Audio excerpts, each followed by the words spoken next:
ఇదొచ్చేసి Benji car showroom అనమాట. ఇది గూడా జర్మనీ కంపెనీ బెంజీ గూడా.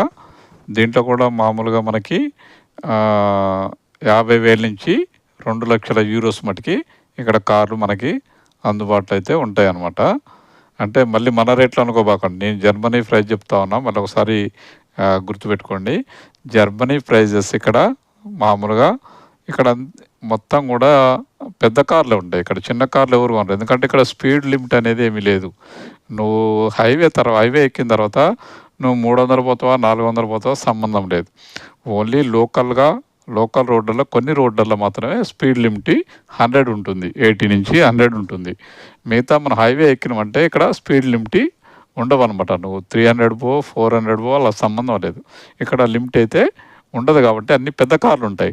ఎందుకంటే ఒక్కొక్కడు 1,00,00,000, 2,00,00,000 కారు కొనుక్కొని ఇక్కడ మరి 30, 40, 50 స్పీడ్ పోవటం అంటే కుదరదు కాబట్టి ఇక్కడ స్పీడ్ లిమిట్ అయితే ఉండదు హైవేలో. అందుకని ఇక్కడ అన్ని పెద్ద కార్లు ఉంటాయి ఎక్కువ. BMW, ఆడి, తర్వాత బెంజీ ఇలాంటివి కూడా పెద్ద కార్లు. అంటే 2,00,000 యూరోస్ మటుకి కార్స్ ఎక్కువ కనిపిస్తాయి మనకి. 1,00,000 నుంచి 2,00,000 యూరోస్ ఎక్కువ. మామూలు పీపుల్స్ కూడా 60-70 లక్షల కారు ఉంటుంది అనమాట. 60-70 లక్షలు అంటే ఇక్కడ 60,000, 65,000 ఇక్కడ వాళ్ళ రేట్లో ఉంటుంది. అట్లా అనమాట. మన రేటుకి వాళ్ళ రేటుకి డిఫరెన్స్ ఉంటుంది. చూస్తారు కదా వెహికల్స్ ఇవన్నీ మనకి ఏసీ బండ్లు అనమాట. అవి వ్యాన్ టైప్ అనమాట. ఇవి కూడా దాదాపు 2 కోట్ల పైన ఉంది. అంటే ఇక్కడ రేటు 2,00,000, మన దగ్గర కొనాలంటే 2 కోట్ల చిల్లర అవుతుంది. ఇక్కడ 2,00,000కి వస్తుంది అనమాట. 2,00,000 యూరోస్కి వస్తుంది అనమాట. అది డిఫరెన్స్ అనమాట. మనకి వాళ్ళకి డిఫరెన్స్ అనమాట కొంచెం. ఎందుకంటే ఇక్కడ వీళ్ళ యూరోస్ మన రూపాయల్లో డైవర్ట్ చేసినప్పుడు చాలా డిఫరెంట్ ఉంటుంది కాబట్టి మనకి ఆ రేట్లు ఉంటాయి. ఇక్కడ కొనే వాళ్ళకి ఇక్కడ జర్మనీ పీపుల్స్కి అయితే మామూలుగా వాళ్ళకి 1,65,000 నుంచి 1,00,000, 2,00,000 అట్లా పెట్టితే వాళ్ళకి వాళ్ళు కోరుకున్న కారు అయితే వాళ్ళకి వస్తుంది అనమాట.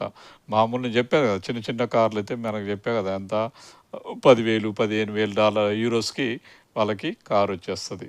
మామూలుగా పెద్ద కారు కొనుక్కోవాలంటే మినిమం $65,000 పెడితే యూరోస్ పెడితే వాళ్ళకి మామూలుగా పెద్ద కారు వస్తుంది అనమాట.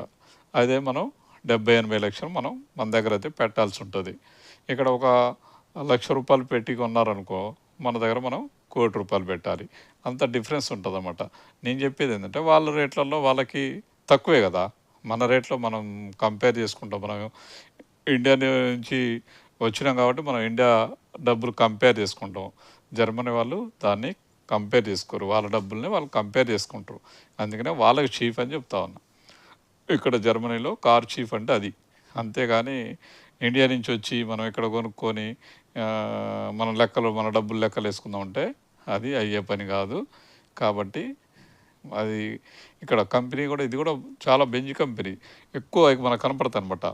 BMW, ఆడి, బెంజీ, ఇంకొక చూపెట్టేంతకుముందు స్పోర్ట్స్ కార్స్ లాంటి పెద్ద పెద్ద కార్లు కనిపిస్తాయి ఇక్కడ. మామూలు కార్లు ఇక్కడ రోడ్ల మీద తక్కువ అనమాట. ఒక 10%, 90% మొత్తం ఇవే ఉంటాయి. ఎందుకంటే ఎక్కువ స్పీడ్ వెళ్తూ ఉంటాయి ఇక్కడ వాళ్ళకి స్పీడ్ లిమిట్ లేదు కాబట్టి ఎక్కువ పెద్ద కార్లు కొనడానికే ఇష్టపడుతూ ఉంటారు అనమాట. ఎక్కువ మినిమం 65,000 కాంచి పైన ఉంటుంది.